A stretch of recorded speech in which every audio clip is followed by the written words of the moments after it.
Olá, estudante! Nesta aula, estudaremos alguns aspectos do pensamento de Ludwig Wittgenstein, importante filósofo da linguagem do século XX. Em especial, interessa-nos nesta aula compreender as mudanças que o autor opera na relação entre consciência e linguagem.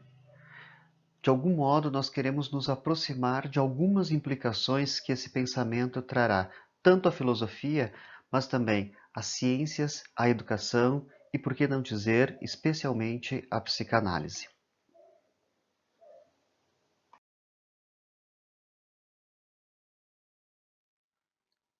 Ludwig Wittgenstein nasceu em 1889 em Viena, na Áustria. Sua formação inicial não é em filosofia, mas em engenharia e em matemática. Fez esses estudos na Alemanha e na Inglaterra. Em Cambridge, onde estudou matemática, teve contato com dois importantes filósofos da época, Frege e Russell, ambos estudiosos da linguagem e da lógica.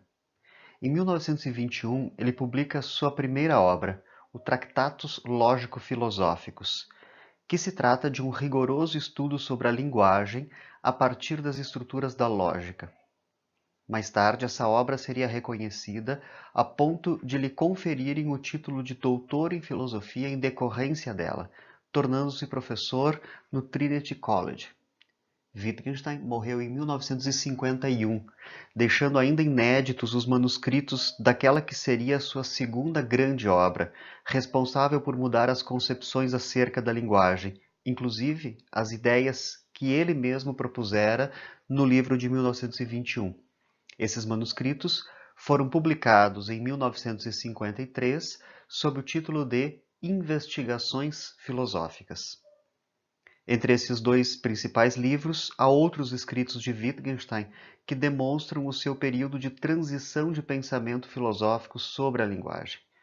Esses escritos ficaram, na maior parte, sob a forma de anotações, que ganharam títulos aleatórios em razão de seus cadernos. Esse é o caso do livro azul e do livro marrom ou castanho, nominados apenas pela cor da capa do caderno de notas.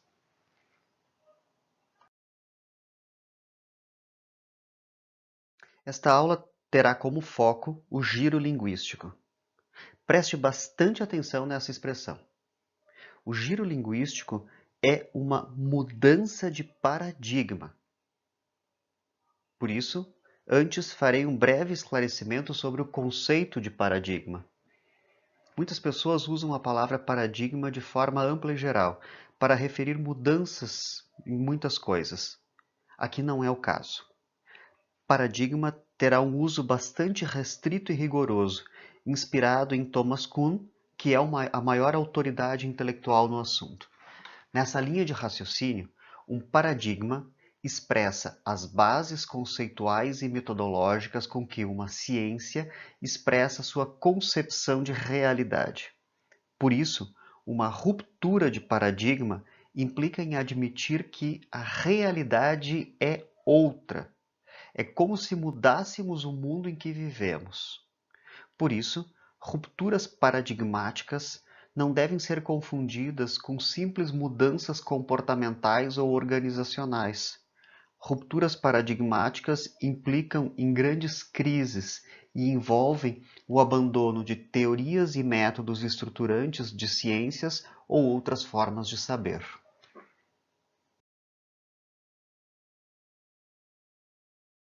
O giro linguístico é uma mudança de paradigma porque está num contexto de crise das bases filosóficas.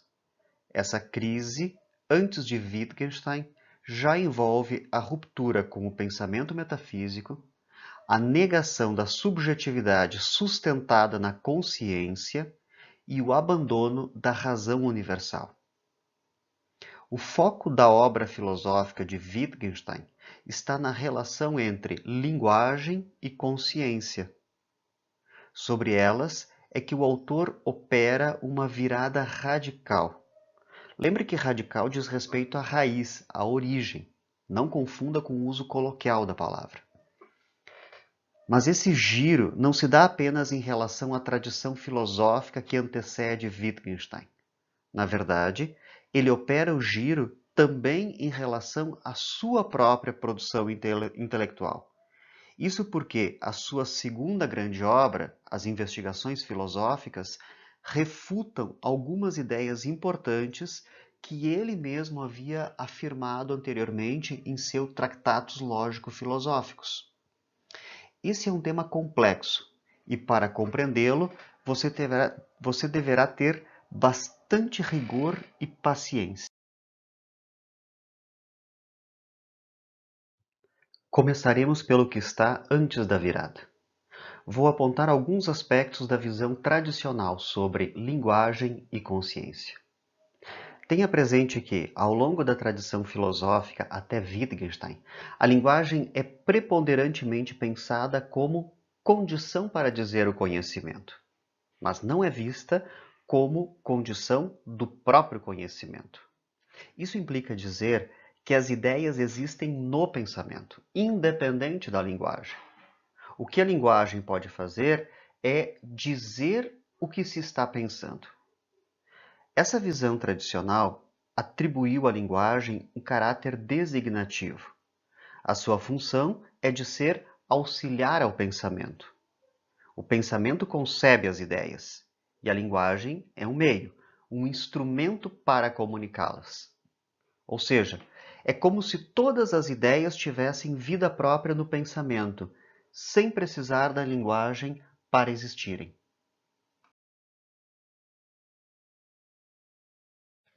Imagine uma típica DR. Você estranhou o assunto? Isso mesmo. Parei de falar sobre filosofia para referir um exemplo do cotidiano. Então imagine a cena mais caricata que puder. Um casal lavando a roupa suja da relação. Não raras vezes, nesse tipo de conversa, um diz ao outro: "Você não entendeu o que eu quis dizer." O que significa isso? O que significa "você não entendeu o que eu quis dizer"? Significa que há um sentido original como ideia no pensamento e que quem ouviu o que foi comunicado não captou corretamente esse sentido original, não apreendeu, portanto, o pensamento. Esse é o sentido tradicional da linguagem. Há um pensamento que contém a ideia e para ajudá-lo está um instrumento, a linguagem. Quanto mais perfeita for a linguagem, mais ela corresponderá ao conteúdo do pensamento e menos haverá margem para interpretações. Por isso que o primeiro livro de Wittgenstein dá grande importância à lógica. Quem domina os recursos da lógica é capaz de comunicar ideias precisas e que não se prestam a diferentes interpretações. Desse modo, a linguagem dirá o pensamento.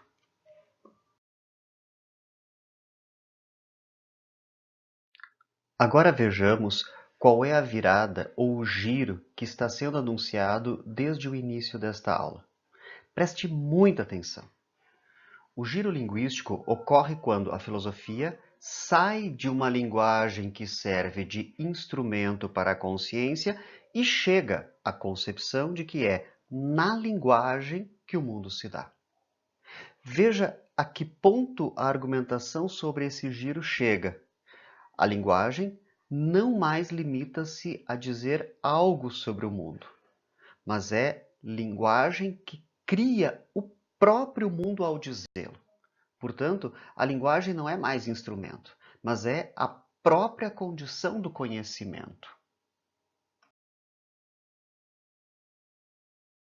O que ganha importância não é mais o aspecto lógico e formal da linguagem, mas o seu uso nos contextos.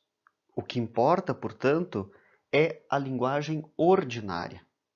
As palavras não são apreendidas de um modo puro, mas aprende-se a operar com seus significados no mundo prático, ao se jogar com elas. Se antes o que determinava o conhecimento e a verdade estava na consciência, agora está na linguagem. Ora, a linguagem não é um fenômeno privado, como explica o próprio Wittgenstein. Se há uma linguagem, há relação entre sujeitos envolvidos. Portanto, ganha premência a intersubjetividade, a relação entre sujeitos. Eis a virada paradigmática que é operada. Enquanto a visão tradicional colocava a filosofia a serviço da consciência, o giro operado por Wittgenstein trará a linguagem como condição do conhecimento. O que temos aí é um giro que inverte a relação entre consciência e linguagem na filosofia. Se até então a linguagem era um instrumento para dizer o que fora apreendido pela consciência, agora a linguagem assumirá a posição de destaque. Dessa virada paradigmática, inicialmente no campo filosófico, desdobram-se um conjunto de implicações para além da filosofia.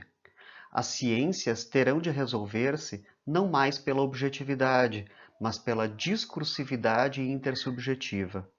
A psicanálise é um dos campos de estudo mais influenciados a partir dessa centralidade da linguagem. A educação percebe o esgotamento dos seus modelos funcionalistas e a linguística ganha novas bases a partir de então. Trata-se, portanto, de um giro que mudou o modo de se conceber o mundo e a realidade.